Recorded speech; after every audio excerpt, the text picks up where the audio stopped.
गौरी पुत्र गणेश भगवान की जय। जय श्री कृष्णा, राधे राधे।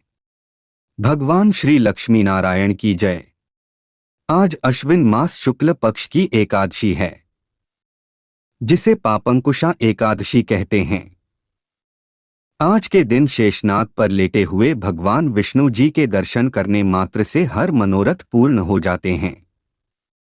आज आपको सुना रहा हूं पापंकुश एकादशी की बड़ी ही दुर्लभ कथा। आज के दिन एकादशी की कथा सुनने से मनुष्यों के सभी पाप व संकट कट जाते हैं और हर मनोरथ पूर्ण होते हैं तथा वैकुंठ धाम की प्राप्ति होती है। आप सभी लोग पूर्ण श्रद्धा से इस कथा को सुने। धर्मराज युधिष्ठिर कहने लगे कि हे भगवान, आश्विन शुक्ल एकादशी का क्या नाम है? अब आप कृपा करके इसकी विधि तथा फल कहिए। भगवान श्री कृष्ण कहने लगे कि हे युधिष्ठिर, पापों का नाश करने वाली इस एकादशी का नाम पापांकुशा एकादशी है। हे राजन, इस दिन मनुष्य को विधिपूर्वक भगवान पद्मनाभ की पूजा करनी चाहिए। यह एकादशी मनुष्य को मनवांछित फल देकर स्वर्ग को प्राप्त कराने वाली है। मनुष्य को बहुत दिनों तक कठोर तपस्या से जो फल मिलता है, वह फल भगवान गरुड़ध्वज को नमस्कार करने से प्राप्त हो जाता है। जो मनुष्य अज्ञानवश अनेक पाप करते हैं परंतु हरि को नमस्कार करते हैं, वे नरक में नहीं जाते।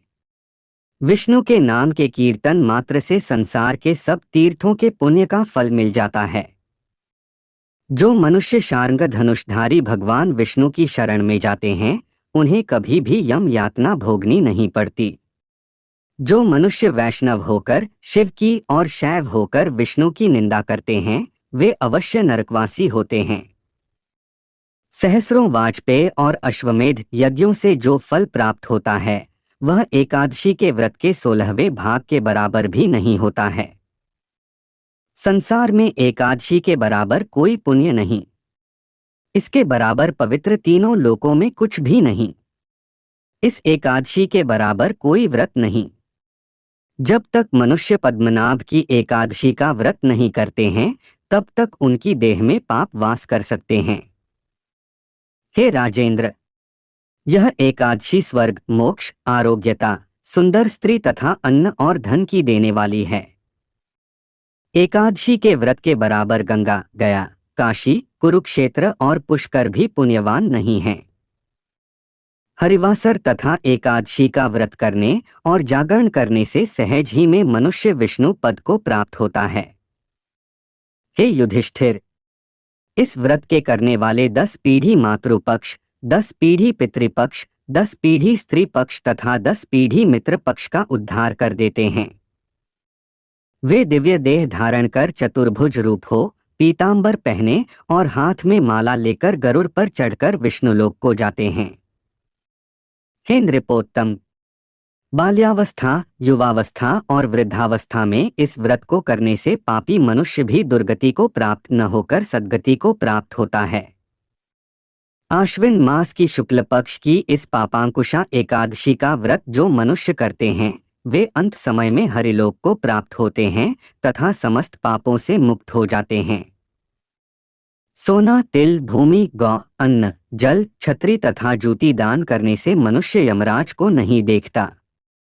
जो मनुष्य किसी प्रकार के पुण्य कर्म किए बिना जीवन के दिन व्यतीत करता है, वह लोहार की भट्टी की तरह सांस लेता हुआ निर्जीव के समान ही है।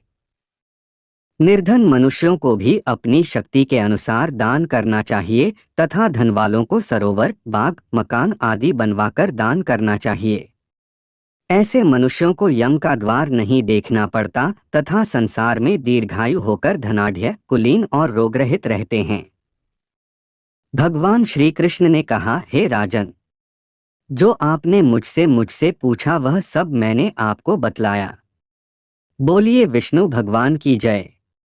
अब श्री विष्णु भगवान का ध्यान करते हुए एक सुंदर पावन कथा का श्रवण करते हैं। प्राचीन समय में विंध्य पर्वत पर क्रोधन नामक एक बहेलिया रहता था। वह बड़ा क्रूर था। उसका सारा जीवन हिंसा, लूटपाट, मद्यपान और गलत संगति पाप कर्मों में बीता। जब उसका अंतिम समय आया तब यमराज के दूत बहेलिये को लेने आए और यमदूत ने बहेलिये से कहा कि कल तुम्हारे जीवन का अंतिम दिन है, हम तुम्हें कल लेने आएंगे।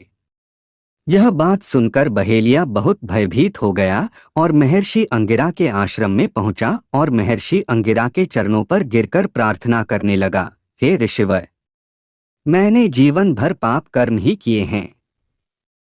कृपा कर मुझे कोई ऐसा उपाय बताएं जिससे मेरे सारे पाप मिट जाएं और मोक्ष की प्राप्ति हो जाए। उसके निवेदन पर महर्षि अंगिरा ने उसे आश्विन शुक्ल की पापांकुशा एकादशी का विधि पूर्वक व्रत करके को कहा। महर्षि अंगिरा के कहे अनुसार उस बहेलिये ने यह व्रत किया और किए गए सारे पापों से छुटकारा पा लिया और इस व्रत पूजन के बल से भगवान की कृपा से वह विष्णु लोक को गया। जब यमराज के यमदूत ने इस चमत्कार को देखा तो वह बहेलिया को बिना लिए ही यमलोक वापस लौट गए।